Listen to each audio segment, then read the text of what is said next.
اللهم صل على سيدنا مولانا محمد وعلى آل سيدنا ومولانا محمد أفضل صلواتك بعدد معلوماتك وبارك وسلم. مسواک کی فضیلت میں رسول اللہ صلی اللہ علیہ وسلم کی احادیث ملاحظہ فرمائیں. میری امت پر بہت مشقت بڑھ جائے گی، اس خوف سے میں نے مسواک کرنے پر امت کو اصرار نہیں کیا. عن ابی ہریرہ رضی اللہ عنہ عن النبی صلی اللہ علیہ وسلم قال لولا ان اشق على امتی لامرتهم بالسواک عند كل صلاة. مسلم شریف کی یہ حدیث ہے کہ ابو ہریرہ رضی اللہ عنہ رسول اللہ صلی اللہ علیہ وسلم کا پاک اور پیارا ارشاد نقل فرماتے ہیں کہ آپ صلی اللہ علیہ وسلم نے ارشاد فرمایا لولا ان اشق علی امتی، کہ اگر مجھے یہ خیال نہ ہوتا کہ میری امت پر بہت مشقت بڑھ جائے گی، لامرتهم بالسواک، تو میں ہر نماز میں ان کو عند کل صلاۃ، ہر نماز میں ان کو مسواک کرنے کا حکم دیتا. دوسری حدیث عن ابی امامہ رضی اللہ عنہ ان رسول اللہ صلی اللہ علیہ وسلم قال ما جاءنی جبرائیل علیہ السلام قط الا امرنی بالسواک لقد خشیت ان اخفی مقدم فی، رواہ مسند احمد. حضرت ابو امامہ رضی اللہ عنہ سے روایت ہے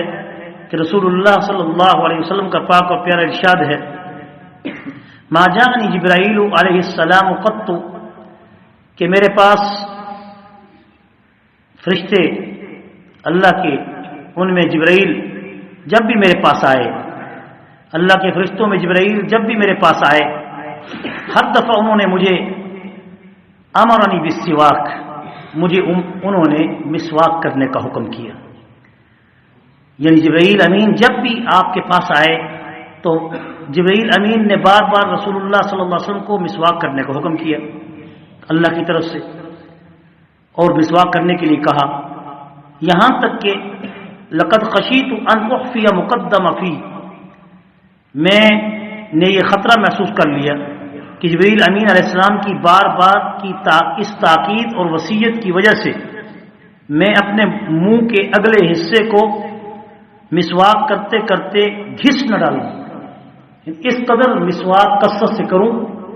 کہ مجھے پھر جبرائیل کو یہ نہ کہنا پڑے کہ آپ مسواک کریں، اور میں مسلسل دن یعنی اٹھتے بیٹھتے وقفے سے مسواک کرتا رہوں کہ میرے مسواک کثرت سے مسواک کرنے سے مسوڑے گھس جائیں. اور نبی کریم صلی اللہ علیہ وسلم کے بارے میں صحابہ کرام رضوان اللہ اجمعین فرماتے ہیں کہ ہم نے آپ صلی اللہ علیہ وسلم کو اکثر و بیشتر مسواک کرتے دیکھا، یہاں تک کہ آپ اتنا بہتر انداز سے مسواک دانتوں کی صفائی کرتے تھے کہ آپ کے مسوڑے سرخ ہو جاتے تھے. لیکن مقصد کہنے کا یہ ہے کہ امت کو یہ تلقین کرنے کا ایک رنگ تھا، انداز تھا کہ ایک تو اس سے منہ کی خوشبو پیدا ہوتی ہے اور دوسرا فرشتوں کا قرب حاصل ہوتا ہے، کیونکہ نبی کریم صلی اللہ علیہ وسلم کے پاس جبریل امین جیسی یعنی عظیم یعنی جو جلیل القدر یعنی جو وہ تھے فرشتے تھے وہ آتے تھے، اور امت محمد صلی اللہ علیہ وسلم کے پاس اکثر و بیشتر عام فرشتے تو ہوتے ہی ہوتے ہیں، مسجد میں ہیں، اس لیے کہ خاص طور پہ مسجد میں آنے کے وقت مسواک کرنے کا حکم یہ ہے کہ تاکہ نماز کے اندر کوئی شخص اگر کھڑا ہو اور اس کے منہ سے اسمیل آئے تو اس سے دوسرے کو کس قدر تکلیف ہوتی ہے. اس لیے